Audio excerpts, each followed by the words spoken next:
Terima kasih saudara, Anda kembali menyaksikan Liputan 6 Daerah Jawa Timur bersama saya Imam Fawaid.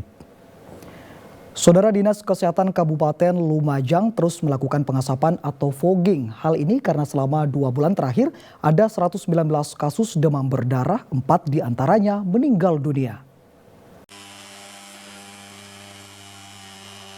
Petugas dari Dinas Kesehatan Lumajang melakukan fogging atau pengasapan di sejumlah titik. Salah satunya di Desa Meninjo, Kecamatan Ranuyoso, Lumajang. Fogging ini dilakukan setelah di kawasan tersebut ditemukan 6 kasus demam berdarah. Mat Hari, salah satu warga setempat mengaku anaknya dinyatakan positif demam berdarah setelah beberapa hari sebelumnya mengalami gejala panas dingin yang disertai bintik merah di sekujur tubuhnya. Belum 1 minggu langsung dibawa ke RSU Lumajang. Gejalanya gimana? Gejalanya panas dingin. Kemudian langsung tak larikan ke rumah sakit, ternyata dari sana 5 hari sudah positif DB. demam berdarah. Pengasapan gencar dilakukan karena di Kabupaten Lumajang selama 2 bulan terakhir tercatat ada 119 kasus demam berdarah, 4 diantaranya meninggal dunia. Apa Bu? Kita sudah mensosialisasikan ke semua pihak untuk mengaktifkan PSN dengan 3M+. 3M+ ini ya menguras, mengubur, menutup, terus plusnya itu pakai repelen. Repelen itu anti nyamuk, yang mungkin pakai obat gosok atau pakai kelambu atau pemberian abate, pemberian ikan dan sebagainya. Selain fogging, juga dilakukan kampanye 3M, yakni menguras, menutup penampungan air, dan mendaur ulang sampah untuk membasmi telur dan larva nyamuk Aedes aegypti. Nur Salim melaporkan dari Lumajang. Saudara, ratusan warga Mojokerto berdesakan berebut kupon pembelian beras murah dalam pasar murah. Bersusah payah antri, sebagian warga harus kecewa lantaran kehabisan stok beras.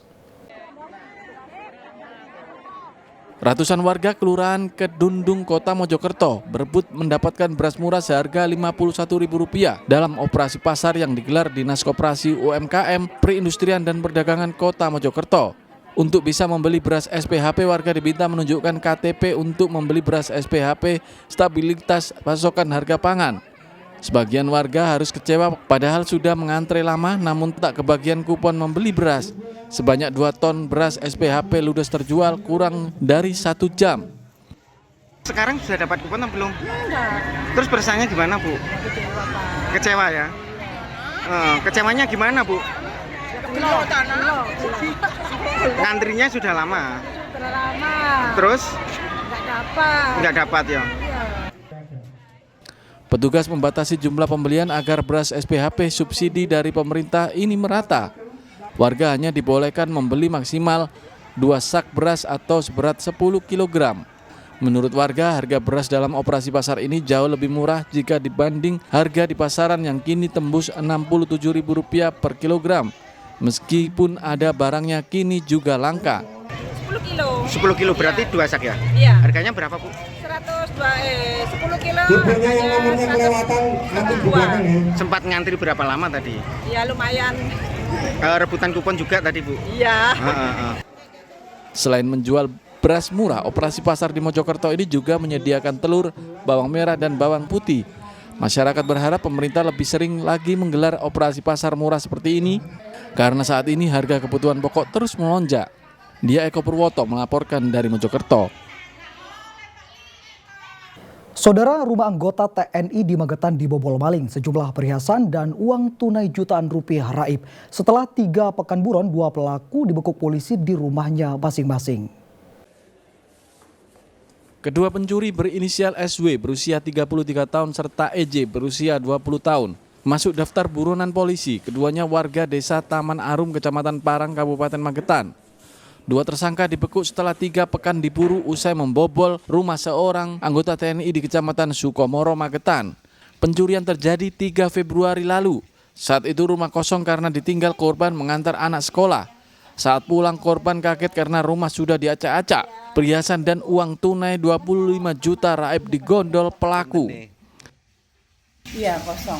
Ditinggal ke mana, Bu? Nganter anak sekolah pagi, habis itu pulangnya sore. Oh. Itu pelaku tuh bisa masuk ke dalam kamar tuh melalui mana, Bu? Nyongkel jendela. Oh, jendela depan itu ya. Jadi modusnya dia sedikit random, para pelaku ini random, satu masuk ke dalam, kalau mungkin dikira ada penghuninya dia akan pura-pura tanya. Tapi jika dalam rentang waktu sekian lama nggak ada penghuni yang muncul, ligisnya keluar, dia akan membuka melalui jendela pintu. Seorang pelaku SW adalah residivis kasus serupa yang sudah 3 kali masuk penjara. Polisi menyita sejumlah perhiasan emas curian yang belum sempat dijual dan uang tunai lebih dari 1 juta rupiah. Kedua pelaku dijerat pasal 363 KUHP dengan ancaman hukuman maksimal 7 tahun penjara. Dirku Suyono melaporkan dari Magetan. Dampak beras mahal di Ngawi, warga terpaksa memasak beras bercampur gaplek. Informasinya saudara akan kami hadirkan untuk Anda sesaat lagi.